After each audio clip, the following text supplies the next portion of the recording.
Hi, welcome to our channel where we share the most intriguing stories. When I returned to Whispering Trails after 20 years, I expected silence and memories. Instead, I found a forged signature, a stolen legacy, and an HOA president willing to commit fraud to claim my dead grandfather's land. They thought I'd walk away. They were dead wrong. I hadn't set foot in Whispering Trails for over 20 years, not since the summer I left for college with 2 suitcases and a chip on my shoulder big enough to knock out a bear. My grandfather, Frank Lawrence, stayed behind in that stubborn old cabin at the edge of town, a 6-acre patch of land with a hand-built hunting lodge, a cold mountain creek, and a pine forest so dense it swallowed sunlight by noon. He used to call it God's last favor to Colorado, and I believed him. Frank passed in March. Heart gave out while he was splitting logs. Knowing him, he probably swore at the tree before he fell. I inherited the property outright. No contest. The will was notarized, clear, and old-school legal. As Frank would say, the kind they can't poke holes in unless they got a goddamn chainsaw. I had the deed, the surveys, and the paperwork to prove it.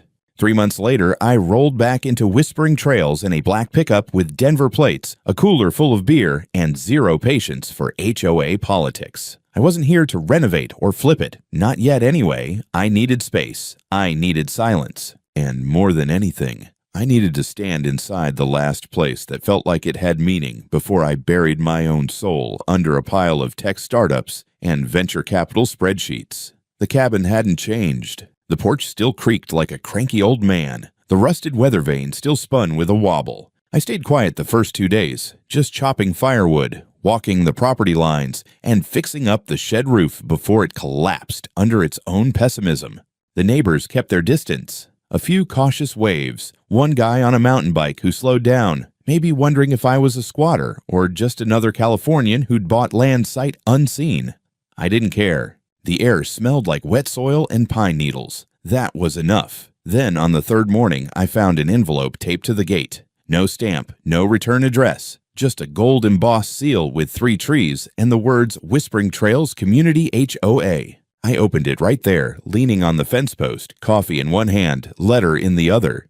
Dear occupant, it began, always a good sign. According to Section 34 of the Whispering Trails Development Plan, the property at address is deemed to be unclaimed community land under Conditional Legacy Clause B due to the failure of the last known occupant, Frank Lawrence, to officially opt in or opt out of HOA inclusion prior to death. Therefore, this land is now considered part of Whispering Trails Community Holdings and will be repurposed per the Veterans Memorial Initiative. Please vacate any personal effects or structures from the premises within 10 business days.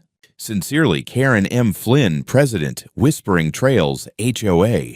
I read it 3 times, then a 4th, just to make sure I wasn't still asleep and dreaming of Kafka after too much bourbon. My coffee went cold in my hand. 10 minutes later, I was behind the wheel, driving into town. The HOA office sat in a beige building next to a pet grooming salon called Posh, which seemed ironic given how dirty this move was. I walked in with the full binder. Deed, inheritance certificate, notarized will, survey maps. Everything Frank left me was in that folder, clean and above board. Inside the office, a woman sat behind the desk, mid-50s, blonde bob, expensive glasses that screamed, "I carry pepper spray," and a superiority complex. She didn't look up until I dropped the binder on the counter like a judge's gavel. "You're Karen Flynn?" I asked. She blinked once, slowly.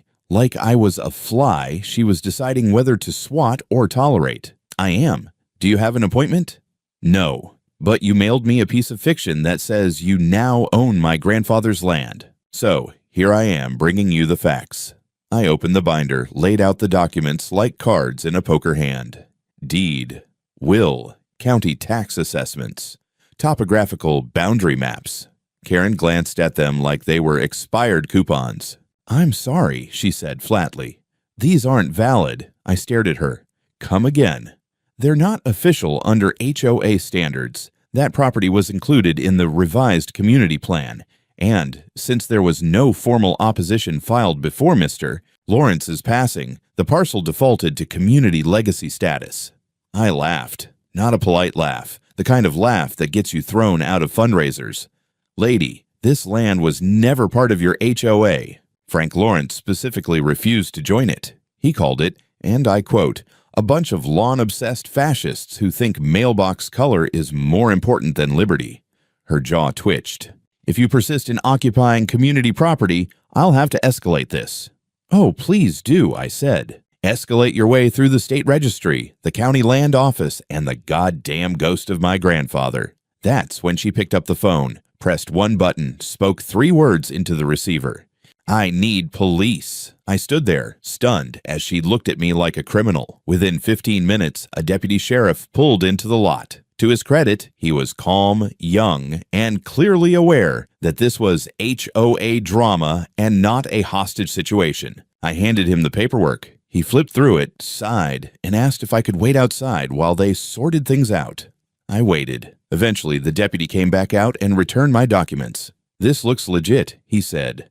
But they're going to contest it. I'd recommend getting a lawyer. Why? I asked. Because this woman, he said, nodding toward the building, has filed 3 similar complaints in the last year. 2 of them ended up in civil court. I looked back at the HOA office. Karen stood in the window, arms folded, mouth tight, like she'd just sucked on a lemon dipped in battery acid. I nodded. Then I guess it's war. The lawyer I hired came recommended by a friend who handled big energy contracts in Denver. His name was Ellis Tang. Late 30s, quiet as a monk, always looked like he was 3 chess moves ahead of you. I liked that. He didn't do small talk. He did documents. Within 48 hours of meeting, Ellis had already pulled every public record on Whispering Trails HOA, including the updated community development plan that Karen so proudly referenced when calling the cops on me. What we found made my jaw clench. Apparently, 2 years ago, the HOA filed an amendment with the County Planning Board proposing an expanded legacy perimeter for the purpose of preserving open space for future communal development. That's bureaucratic speak, for we're grabbing land that isn't ours and hoping nobody notices. Guess whose property line was suddenly redrawn to fit inside that magical perimeter? Ellis narrowed his eyes as he flipped through the scanned PDF of the plan. This is sloppy. Amateur even, but they submitted it, and no one opposed it at the time. Because no one told us, I said. Right, he replied, which means it technically got approved. I sat there, staring at the words Veterans Community Center Initiative, the supposed plan for my grandfather's land, as if reading them long enough would make them disappear. Below that, in small print, was a line that said grant funding anticipated via federal HUD and state rural revitalization program. They used Frank's death as a trigger, I muttered. They waited. Ellis nodded slowly. This wasn't spontaneous. It was prepared. The next 2 weeks were a bureaucratic nightmare dipped in acid. Ellis filed formal objections to the development plan, filed cease and desist letters, and contacted the county assessor's office to challenge the redrawn boundaries. But the wheels of local government moved like a constipated elephant, slow, painful, and completely indifferent to common sense. Meanwhile, Karen wasn't slowing down. First came the notice tacked to the gate, community use area, subject to HOA regulation. The next day, I woke up to find 2 HOA board members, clipboards in hand, wandering around the edge of my property. I told them if they took one more step past the no trespassing sign, they'd be stepping into a lawsuit. They left, but that was just the start. That Friday, I received a certified letter from the County Department of Land Management. It said that due to pending title clarification, my parcel had been designated as provisionally administered land, which meant that Karen's grubby fingers were officially wrapped around the bureaucratic neck of my inheritance. Ellis's voice was tense on the phone. They're trying to create a paper trail that casts doubt on your ownership. It won't hold in court, but they're forcing us to play defense. I swore so loud the neighbor's dog stopped barking. Then came the real punch. Karen filed an actual lawsuit. Not against me personally, not yet, but a petition for custodianship over the property through a clause buried in HOA bylaws called community stewardship over neglected assets. According to their narrative, the property had been unoccupied for a statutory period of 6 months and therefore fell into a liminal zone of shared jurisdiction. Ellis sent me the document with the subject line, "You're going to love this." In her affidavit, Karen claimed that the property had no clear stewardship since the passing of Mr. Frank Lawrence, and had been maintained only minimally, suggesting intent to abandon. She included photographs of downed branches near the creek, a leaning fence post, and, I kid you not, my trash bins being out past the designated collection day. I wanted to scream. Instead, I sent Ellis every document I had, time-stamped utility bills, photos of me clearing brush, Amazon receipts for a new water pump, everything short of a selfie of me kissing the foundation. Ellis filed a counter-motion. But the damage was done. Karen had forced a procedural lock. The county issued a temporary management order in favor of the HOA, pending judicial review, which meant I couldn't make structural changes to the property without HOA approval. I couldn't even repaint the cabin without filing a formal request to the same group of suburban warlords trying to steal it. They sent an email the next day, reminding me that earth tone paint colors are preferred under Article 17 of Community Guidelines. I replied with a picture of my middle finger holding a brush dipped in black. By the end of the month, Karen had applied for a development grant from the State Rural Revitalization Fund. She wanted to repurpose the land for a veterans wellness park and reflection center, using my grandfather's status as a Korean War veteran as the justification. The audacity made my skin crawl. She weaponized Frank's memory like a PR tool, and worst of all, it was working. A local news blog published a soft piece about the HOA's commitment to honoring legacy land. There was a photo of Karen holding a folded American flag she claimed was recovered from the property. That flag was mine. Frank's. It had been in the attic since the funeral. I was done playing defense. I always knew money could move mountains. I just never expected to find one built on my own name.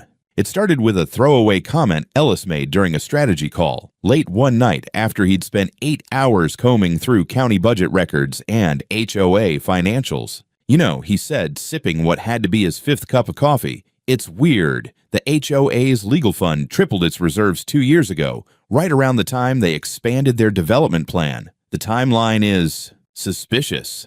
I leaned back in my chair, staring at the screen. "Where'd the money come from?" Ellis shrugged. "It's routed through a nonprofit, Whispering Trails Development Initiative. Big donors. Mostly anonymized." The name tickled something in my memory. I opened the old email archives tied to my investment firm, a cluttered mess of pitch decks, reports, and board memos. After about an hour of searching, there it was. WTDI. Opportunity Fund Class C, one of my trust's minor holdings. A feel-good fund. Rural revitalization, community wellness, total tax write-off. My CFO probably greenlit it without a second thought. I clicked deeper. Investor Kane E. Lawrence. Primary. Contributed $1.6 million. Via Den Venture Capital Partners Trust, D.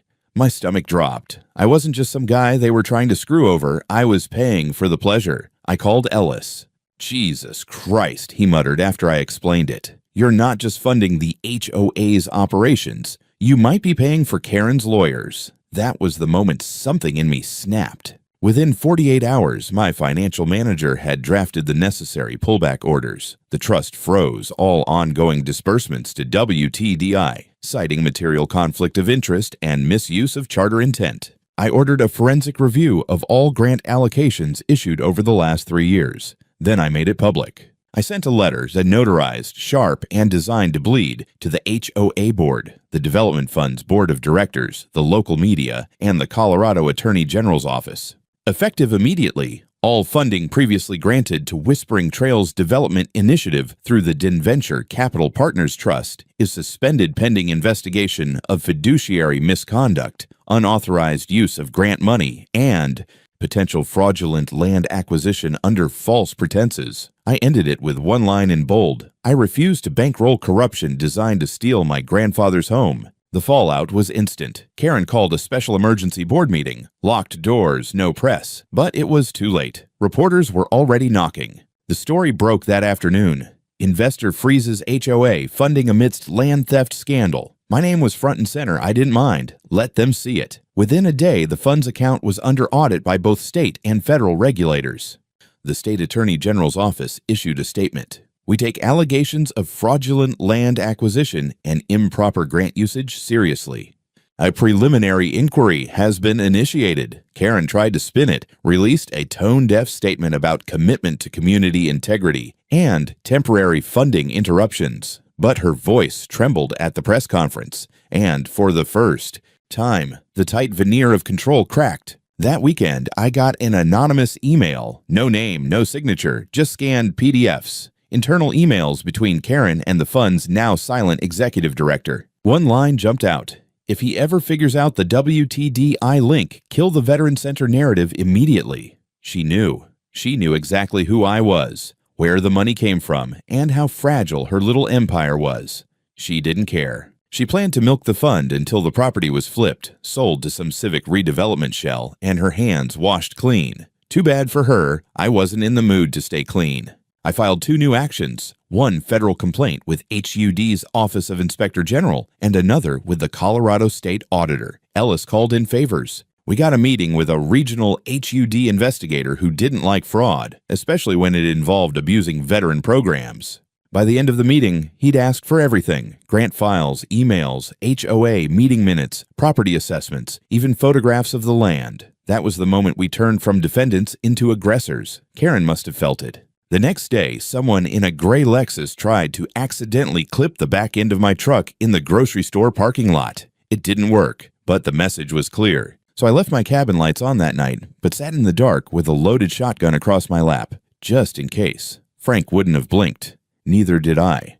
Then came the real twist. Ellis called, his voice tight. "You're going to want to sit down." I was already sitting. One of the documents in the HOA's legal submission, the one they claimed your grandfather signed, the affidavit declining HOA opt-out back in the 80s.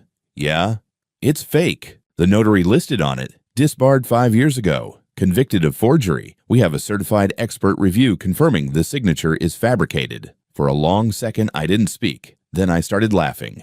Loud, deep, bitter laughter that felt like it belonged to someone else entirely. They'd forged a dead man's signature to steal his land, and they did it using a known criminal. I leaned back, stared up at the wooden beams of Frank's old ceiling, and said out loud, "You picked the wrong goddamn grandson." The day the auditors arrived at the Whispering Trails HOA office, I drove into town just to watch. 2 black Suburbans parked outside the beige stucco building like harbingers of administrative death. 3 agents stepped out, 1 from the Colorado State Auditor's Office, 2 from HUD's Regional Enforcement Unit. Suits, badges, briefcases. The kind of people who don't knock. They inform. Karen stood at the door when they entered. I could see her through the glass. For a woman who loved control, she looked like someone whose teeth were about to fall out mid-smile. The moment her eyes met mine across the parking lot, I gave her the same wave she once gave me when I brought in Frank's deed. Open palm, no warmth. Ellis called me an hour later, voice practically buzzing. They pulled everything. Hard drives, physical files, financials, even the minutes from board meetings. This is not a courtesy audit. This is a forensic hit. By the end of the day, Karen's email access was suspended. The HOA's bank accounts were frozen pending inquiry, and 2 board members resigned, one citing medical burnout, the other fleeing to Arizona with his RV, and 2 chihuahuas. The whispers started before sunset. The local HOA Facebook group, previously dominated by garden club updates and passive-aggressive posts about trash bins, exploded with speculation. Someone uploaded a spreadsheet showing unexplained withdrawals from the HOA Improvement Fund totaling over $300,000 across 4 years. A different user posted a photo of Karen's remodeled kitchen, conveniently finished the same month the HOA paid for a community culinary wellness space feasibility study. The grift wasn't clever, it was comfortable. Like she'd gotten away with it so long, she stopped bothering to cover the tracks. The next morning, a reporter from the Chaffee County Ledger called me for a statement. I gave them a short quote. They didn't just try to steal my land. They tried to rewrite reality on the county's dime. 2 days later, the dam broke. The Denver Sentinel ran a headline that stretched across the top of the paper in bold red letters. Veterans' legacy used in HOA land fraud scheme. Millions in grants under review. The story included internal HOA memos, copies of grant applications, bearing falsified community support letters, and an interview with a former Whispering Trails treasurer, a frail, terrified man named Richard Hines, who hadn't spoken publicly in over a year. He told the reporter he'd been pressured into signing blank checks, and when he asked too many questions about the Veteran Reflection Center, Karen threatened to accuse him of embezzlement. He showed up at my cabin 2 days later, hat in hand, shaking like a kicked dog.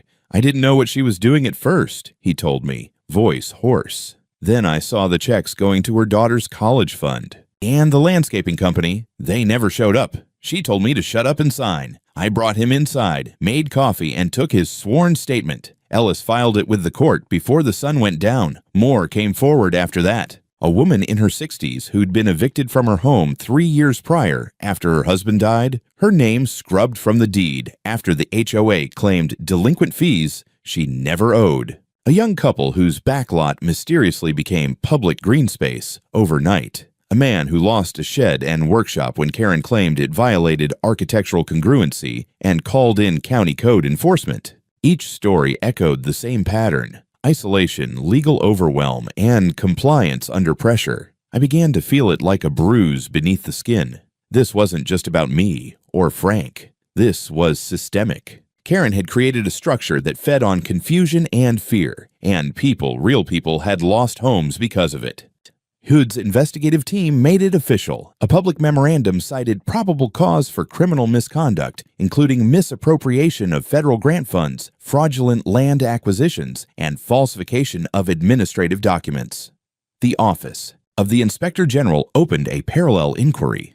The HOA, in a desperate PR move, tried to distance itself from Karen, issuing a statement that said, "Individual actions do not reflect community values." But it was too late. At the next community meeting, hastily relocated to a school gymnasium because the HOA office was now sealed, Karen walked into silence. No applause, no nods. Just 50-plus homeowners staring at her like she was something they found under a rock. She still tried, claimed the accusations were exaggerated, the audits were political, the documents misunderstood. Then Richard Hines stood up. "She stole everything," he said, voice stronger this time, "and you let her." Karen froze, just for a second, then turned and left. She didn't show her face for another week. Ellis and I filed a civil claim for restitution totaling over $600,000, representing both property damages and punitive damages. We attached it to a class action suit co-signed by 4 other residents. That was the first time I saw Ellis actually smile. "Now," he said, "we don't just take her down. We burn the fucking house she built." Court smells like dust, old coffee, and quiet judgment. I sat there in a press suit that didn't quite fit right, watching Karen Flynn walk into the courtroom like it was a beauty pageant and she'd already been crowned. Her lawyer, some sharp-jawed, smug type in a pinstripe suit, looked equally confident, flashing a rehearsed smile at the press. She didn't look scared. She looked offended. The trial was fast-tracked. Between HUD's formal referral, the Colorado State Auditor's findings, and the civil class action my lawyer had filed, the court had more than enough incentive to prioritize the case. The courtroom was packed. Reporters, neighbors, former HOA members, even a few people who had quietly suffered in silence until now. This wasn't just about land anymore, it was about power.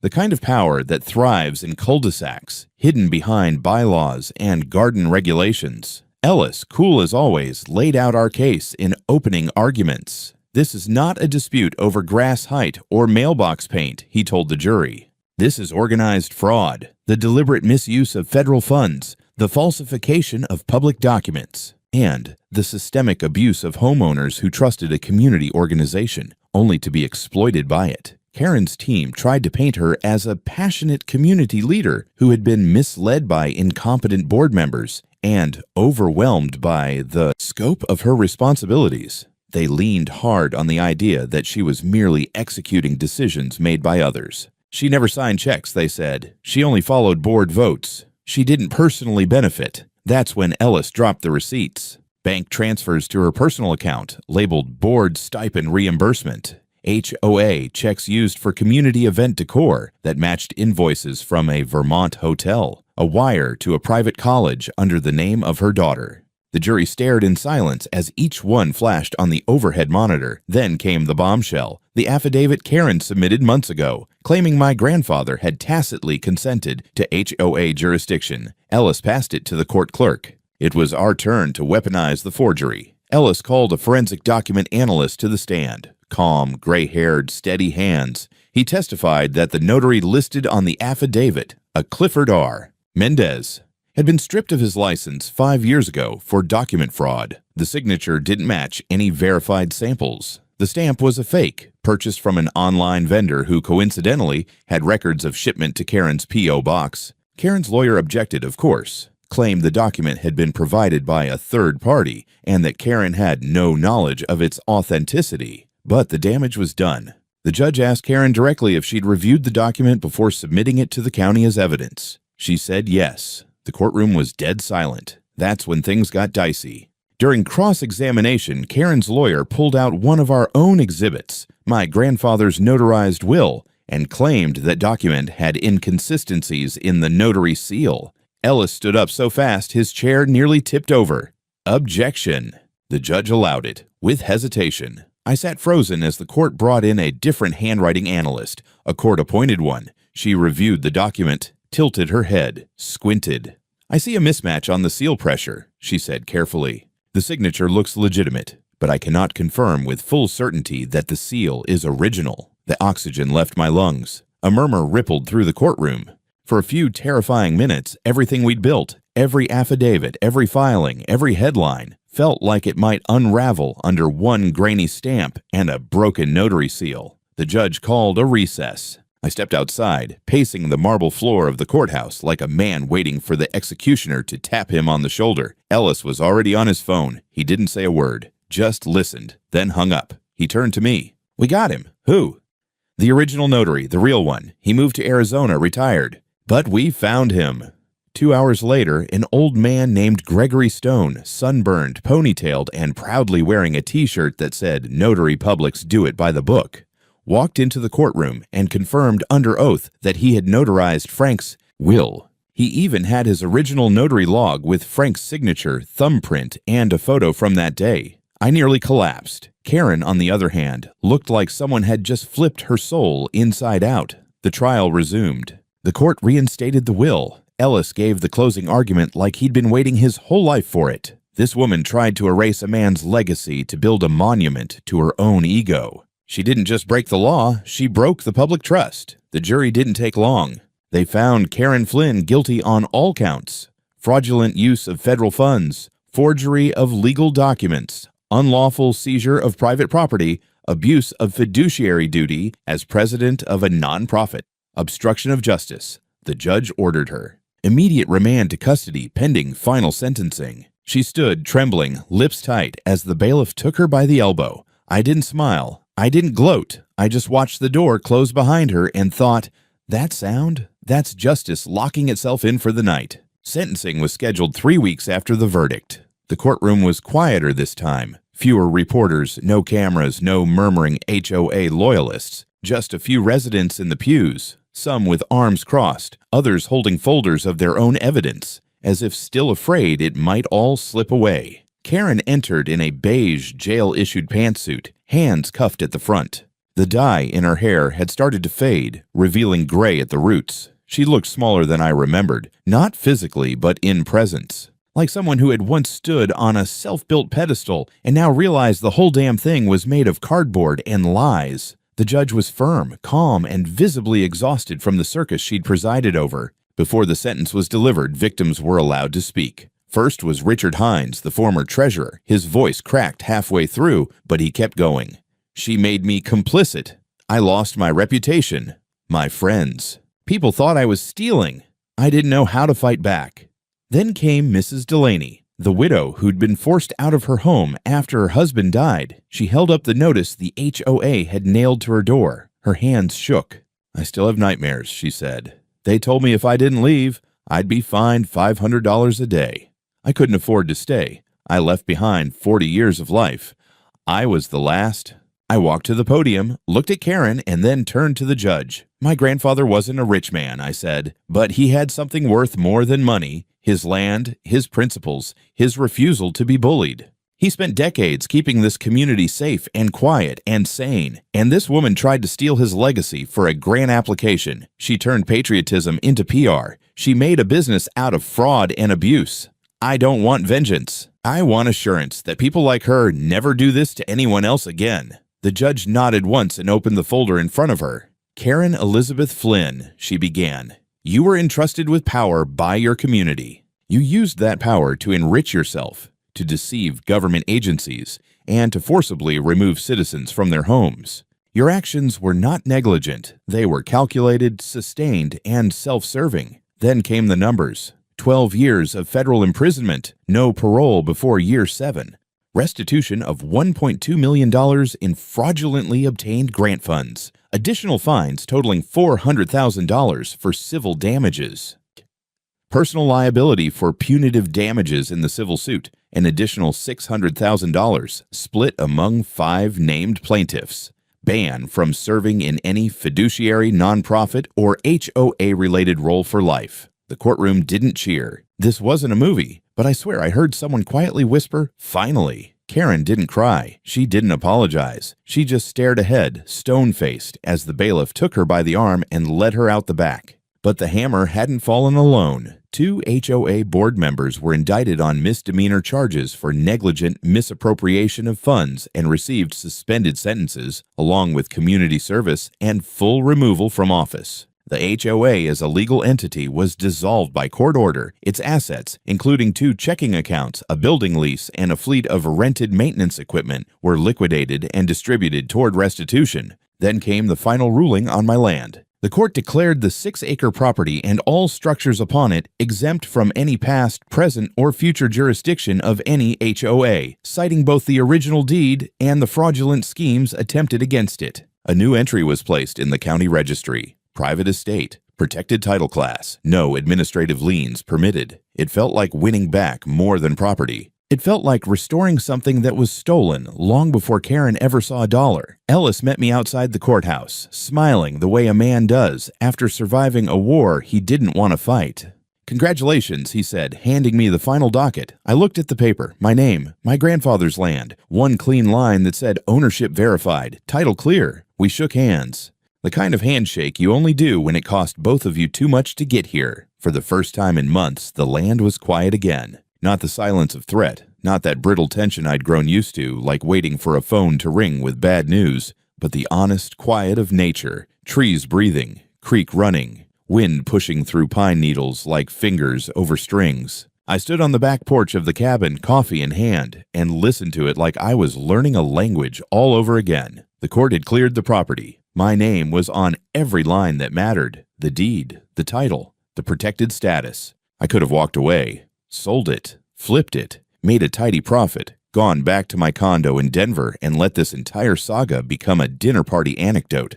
But I didn't. Because no matter how much money I'd made in the last decade, no asset in my portfolio ever felt as earned as these 6 acres of raw, stubborn land. So I stayed. At first, it was just cleanup. Tearing down the fence posts Karen's goons had installed, repainting the cabin, replacing a broken pane in the loft window where a branch had punched through last winter. The place needed work, but it responded to care the way old things do.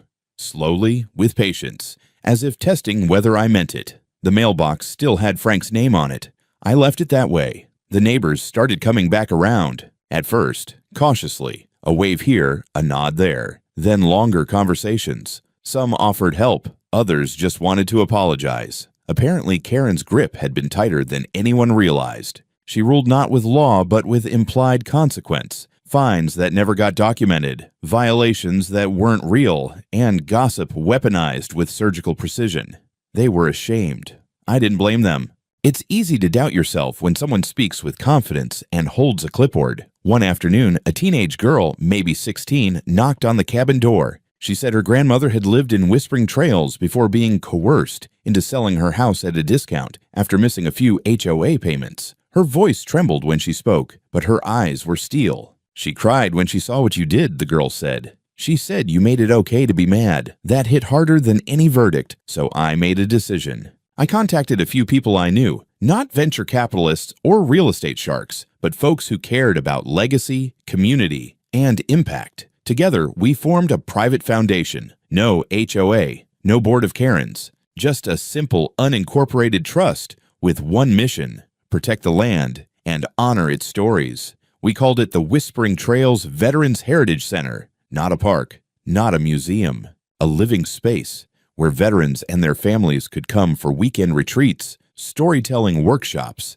and memorial hikes. Not a government program, not a campaign for votes. Just a piece of soil that would never again be stolen, distorted, or leased to the highest bidder. Ellis helped structure the legal entity. I filed the paperwork myself. We held the first event in late September, a small gathering, just 15 people. Campfire, coffee, one guitar, and an old black and white photo of Frank sitting on the porch with his hunting rifle across his lap and a smile that said, "Come take it."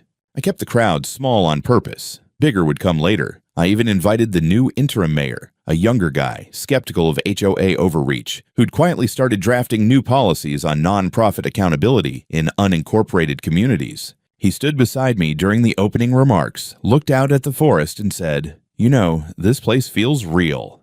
"It is," I said, "because it never sold out." That night, I stood at the edge of the creek and looked up at the stars. For the first time since Frank passed, I felt like I wasn't just surviving his absence. I was living in the echo of his defiance. This land had teeth. And finally, so did I. Winter came early that year. By mid-October, the first snow dusted the trees like powdered sugar. The creek slowed under a skin of ice. Deer left tracks across the driveway. I installed a new wood stove inside the cabin. The old one had too many rusted seams, and for the first time since this all began, I slept a full night without waking at the sound of tires crunching gravel. The last of the lawsuits closed in November. Karen Flynn was transferred to a federal facility in Kansas, where she would serve 12 years without parole. The HOA board, stripped of all assets, no longer legally existed. The county clerk's office updated property records to mark Whispering Trails HOA as dissolved by court order. Their website vanished, their hotline disconnected. Whispering Trails didn't fall apart. It woke up. By Christmas, the neighborhood looked different, warmer. Lawn signs for community listening sessions popped up. People who hadn't spoken to each other in years were standing on porches, sharing coffee. Someone started a newsletter, just printed pages stapled to mailboxes with duct tape, called No More Karens. It was half jokes, half neighborhood watch updates, and everyone read it. I still kept my distance. Not out of resentment, just preservation. I'd fought my war. Now the town had to figure out who it wanted to be without tyrants in polo shirts telling them what shade of beige their house could be. Ellis called in early December to say the last payment had cleared. Restitution from Karen's liquidated assets. My portion, $250,000. I used most of it to build an extension on the cabin, a workshop and meeting room with wide cedar beams and a flagstone floor. Above the door, I hung a sign hand-carved from one of Frank's fallen trees. "This land is free. We don't do Karens here." The dedication ceremony was quiet. Just me, a few vets, and Richard Hines, the ex-treasurer, now volunteering at the Heritage Center. We burned the last copy of the HOA bylaws in the campfire. Watched the paper curl and blacken. I said a few words. Nothing fancy, just what Frank would have said. They can take the money, they can take the job titles, but they don't get the soul. After that, I walked down to the old creek, where the water barely moved under the frost, a place where my grandfather once fished with me, where we buried a dog named Rusty, where I first learned what it meant to stand your ground. I reached into my coat and pulled out the small wooden box that held Frank's medals, Bronze Star, Purple Heart, a patch from his old infantry division. I set them gently on a rock by the water, not to leave them, just to remember. It wasn't about revenge anymore. It wasn't about courtrooms or signatures or headlines. It was about drawing a line no one else would dare cross again, not with fake authority, not with forged paperwork, not with a smile that says, "I know better," when they don't. That night, I poured a glass of bourbon, stepped out onto the porch, and looked at the land that almost wasn't mine. It was quiet, but not empty. And when a journalist called from a streaming service 2 weeks later, said they wanted to make a docudrama about the HOA scandal, asked if I'd sell the rights, I just laughed and told him, "Only if you make me look hotter than I am."